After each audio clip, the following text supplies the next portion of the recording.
Guys, what's up? It's a weird day. We've been running around in a hailstorm, picking up wood and sticks that got blown down by the lightning and stuff like that, which is really actually quite fun and exciting. And I've been asking God, what do I do with my life and information, all the stuff that I know? And I don't know what to do except just post it. So we've spent 5 years in the awakening tunnel, and most people post their videos via, what do you call that? Like computer generated voices. Like, we don't get to see their faces, we don't get to like know who they are or whatever. And that's cool because they help me a lot because they're really neutral. There's like no ego involved or something like that, which is awesome. At the same time, we're all here, and I don't really want to post my stuff that way. Partly because I just don't, and partly because down the road, when my kids or grandkids or relatives or, people that find my stuff want to know who I was, then hello, this is who I am. I wear sweatshirts and I run around in hailstorms and pick up sticks, and I don't wear makeup, by the way. Actually, sometimes I do. I just kind of suck at it. So this video is going to be the beginning of the most treacherously terrifying verbal display of everything I've learned in my life. We're going to begin yet again. I've started it once. If you look at my way old videos from a year ago, I'm going to start deconstructing the Bible again. And I did not want to do this because I had a lot of advice from probably some of the smartest masters living today that were like, don't go there. Don't touch their Bible. People are really attached to their interpretations of the Bible. And I was like, okay. I don't really want to mess with people's interpretations of the Bible. So let me just say that. I don't want to mess with your interpretation of the Bible. You believe what you want. I'm cool with that. But I am going to play with the Bible as it has revealed itself to me on a quantum entanglement, quantum physics level, especially for this present awakening. Is that crazy? Absolutely. Jesus was absolutely crazy to try to teach human beings how God rolls. And I love Jesus. That is one brazen brother. He went all out and all in. And it is because of him and his work that I can even wrap my head around the Bible and begin to give you what I've learned. Why do I want to mess with the Bible with you guys? I don't want to mess with the Bible. What I want to play with is I want people to better understand the hologram of existence. And the Bible is a valuable tool to do that.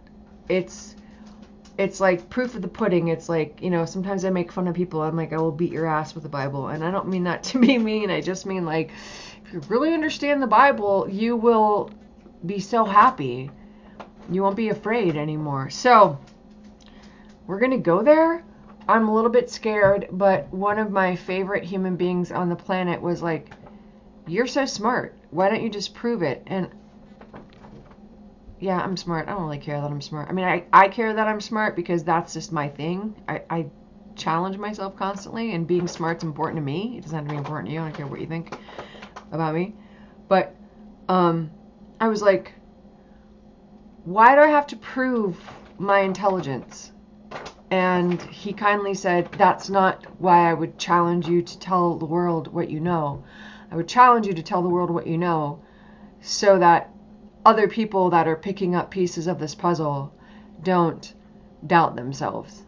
That's valuable to me. You're valuable to me. Your self-awareness and self-recognition and self-embracing of your awakening, and so you don't doubt this stuff, is important to me. So let's play with the Bible. Yeah. Number one, I'm going to, before I get into the Bible, I'm going to say to every priest and nun and to the Pope himself, to everybody, every Christian that's ever, I have dear family members who adore the Bible as much as I do. They just don't see it the way I do, and that's fine. You guys, the baseline of everything is love. So it doesn't matter. It really doesn't matter how you read the Bible or how you interpret it or how I'm going to argue it scientifically, which I am. What matters is that we can all agree on the fact that no matter how you play with it, it always points back to loving one another. So my gift that I've been given from Christ, from Jesus, with playing with the Bible is to be able to interpret it on a quantum level. I don't interpret it on a linear level. I don't play with it linearly at all whatsoever. I play with it quantumly because God is quantum. So we bring science, we bring Tesla, we bring Egypt. You have to bring Egypt into this because he comes out of Egypt. We bring Egypt into it. We bring modern music. And yeah, I always drag Bono into this because if you're going to drag a rock star in, you might as well drag a multi-million-dollar one who's been wearing a rosary for 30 years, right? Who has half a faith in God's omnipresence and omnipotence. So I like to play with the Bible, not to disprove people's perspectives, but to prove my own perspective so that hopefully what I do with the Bible and how I roll with the Bible is like, I love this. This is my game. Everyone should laugh. I play with silver dollars and I play with quarters all the time. I'm not going to tell you why or how right now, but here's how they're made of metal. They're made of substances, right? But they're just symbols. They're just they're coins. They're just symbols of currency. They're just symbols of energy. So like a Bible, they contain information. They have words and, faces and like history and stuff like that. You can put them in your pocket or put them on a shelf. But like the Bible, coins are currency of information, currency of value, currency of something that could mean something to someone else. So if I hand you these coins, you actually can take them and use them to serve yourself. You can get a cup of coffee, a sandwich, who knows. So when I look at the Bible, I don't look at the Bible as something that can't be used to transform into a multiplicity of other objects. I mean, you can take coins and trade them and get whatever you want, like gumballs, cat food, it doesn't matter, bottle of water. So when I look at the Bible, I have been carrying a Bible around since I was 4, so I've never seen the Bible as something that can't be deconstructed. I've always seen it as something that wants to be deconstructed and allowed to be malleable enough to be digestible and friendly and loving to everyone. I think that was pretty well said. So I'm going to play with the Bible. I'm going to tell you how I play with the Bible. I'm going to tell you about the quantum way I've been gifted. And I say gifted because I've literally had to play with extraterrestrials to deconstruct the Bible to a level that is useful for the future. I mean, the Bible, most people think it happened in the past. It's actually a useful tool right now to help you with your future. That's a gift, Don't you want tools that help you with your future? I mean, you don't need a sandwich yesterday, you need it tomorrow, right? So we're going to play with the Bible, we're going to play with the Word, and just so any scholar that wants to play with me, oh my God, any scholar that wants to play with me, please email me anytime, call me, leave me a message. I don't care, I love playing with the Bible and how you guys see it. What I tend to do is, if there's a passage that isn't ringing true for me, I get online and I go back to the Hebrew and the Greek and the Latin and whatever, and I mess with all those translations so I'm crystal clear on the words. The way I understand the words is not always necessarily going to be the way some people define those words. For instance, the word... Well, okay, we got to keep this simple. I don't get too deep. But the word Bible means books. They're books. And every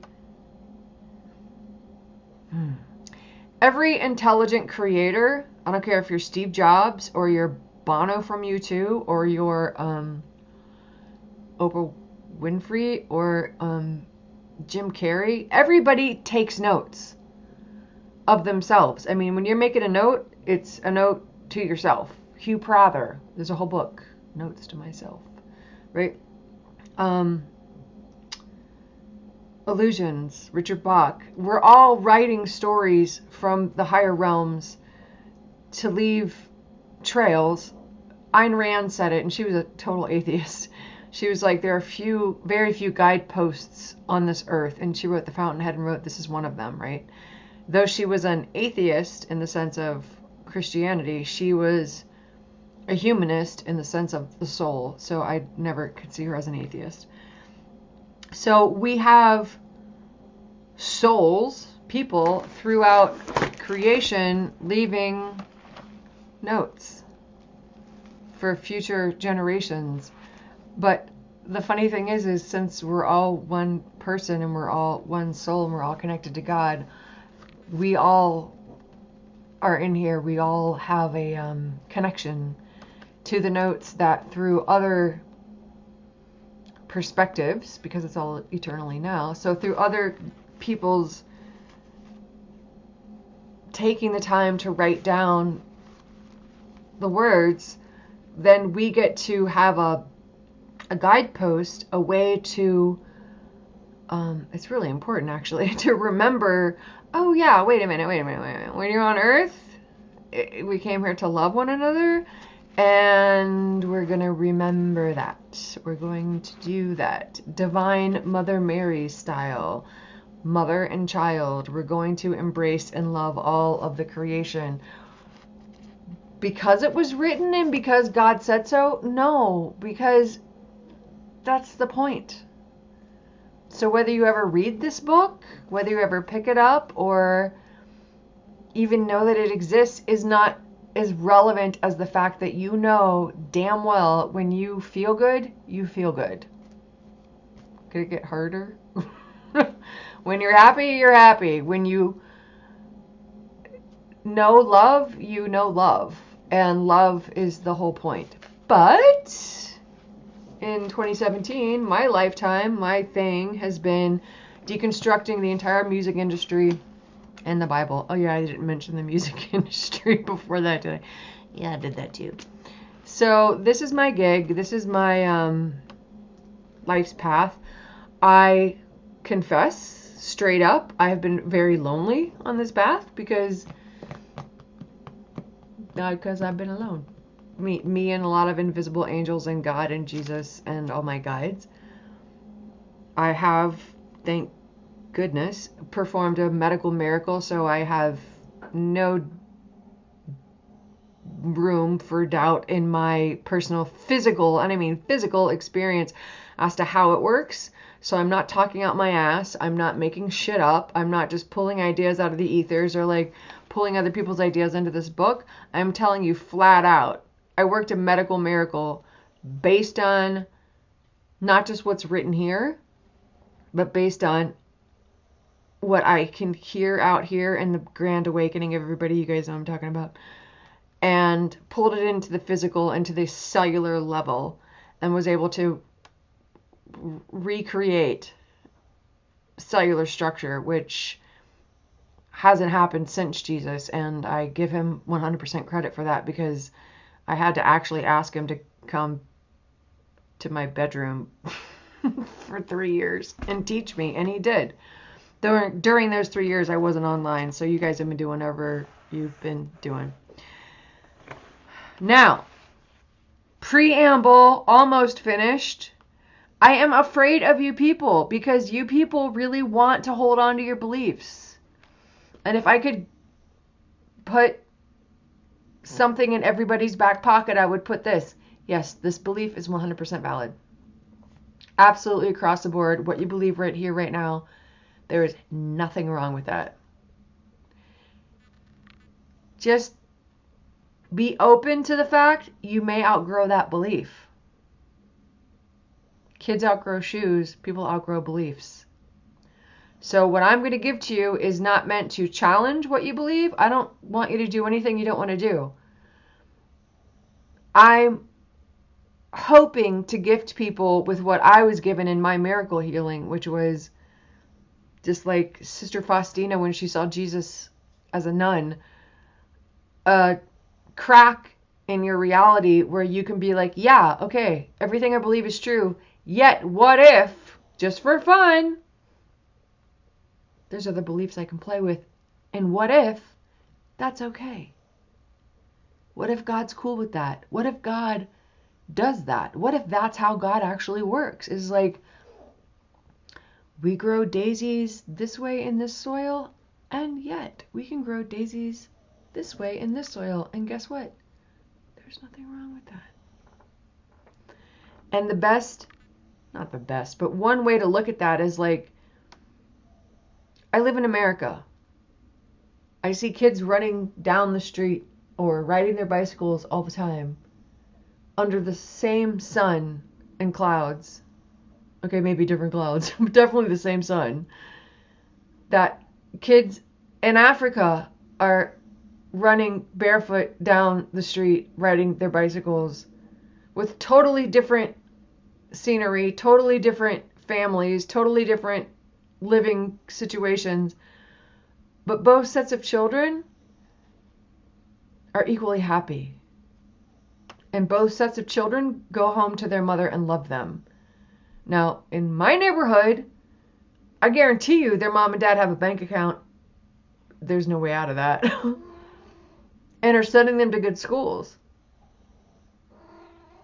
The kids are happy. I could probably put them on a plane and take them to Africa, to the streets over there, and put them on their same bicycles, and they'd still be happy. And if I said bank account, kids would say, what? Happy. Happy. Same sun. Happy. So if I give you anything, my wish is to give you how across time and space and time, in all space and time, this book will help you have language that can get written into your DNA structure. And yeah, that's important, because the next time you're born, you kind of take that with you. To get written into your DNA structure, a baseline of happy.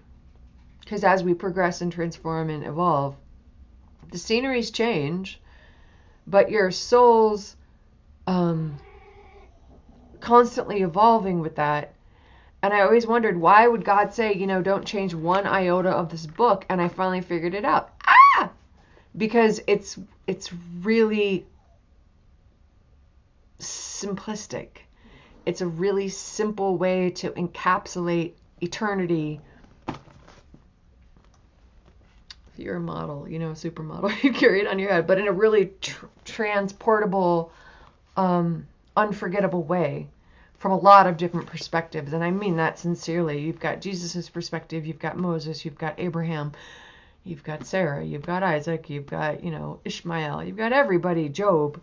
You've got all these different characters giving you their 2 cents on how God's really bent over backwards through all of us to teach, hey, when you come to earth, you love. You gotta love. You gotta love. And I'll keep doing it. And he's like saying that to you, I'll keep doing it and doing it and doing it. To the point that I'll send my only son to show you through his own bright light. So that's what we're going to be doing. We're going to be deconstructing the Bible to bring everybody home to love. There is no judgment. There is no shame, from, strippers to saints. We're all in this together. And sometimes people have a really hard time wrapping their head around it. Like, how can there be strippers and saints and strippers and saints?